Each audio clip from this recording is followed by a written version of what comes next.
Éducation. À quelques semaines de la rentrée scolaire, les inquiétudes se multiplient au sein du comité des élèves en ville de Butembo suite à la flambée des cas de la maladie à virus Ebola.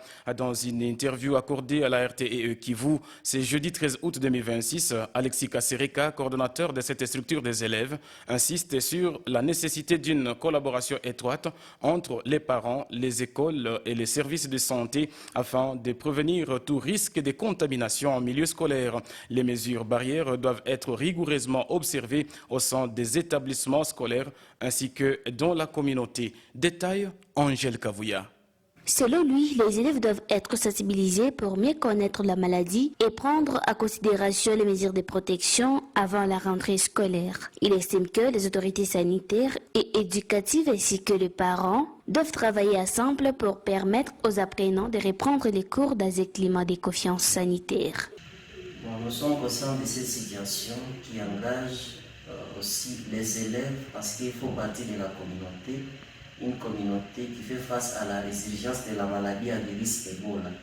Et à quelques jours seulement de la rentrée scolaire, nous sommes en train de sensibiliser les élèves, les écoles, les gestionnaires des établissements, les autorités compétentes pour renforcer la riposte au sein des différentes institutions de notre ville. Face à cette situation, Alexis Kasereka souligne que l'environnement scolaire et les installations sanitaires, notamment les toilettes et les salles de classe, doivent être propres. Il demande également que des dispositifs de protection des élèves soient placés dans les écoles. Il insiste sur le rôle des parents dans la protection des enfants et dans l'apprentissage du respect des mesures barrières. Avec cette situation marquée par la 17e épidémie de la maladie à virus Ebola, l'heure est aussi là pour encourager, soit pour sensibiliser les écoles de notre ville, les gestionnaires à renforcer l'hygiène au sein des établissements, que l'environnement soit sain, sécurisé, mais aussi adapté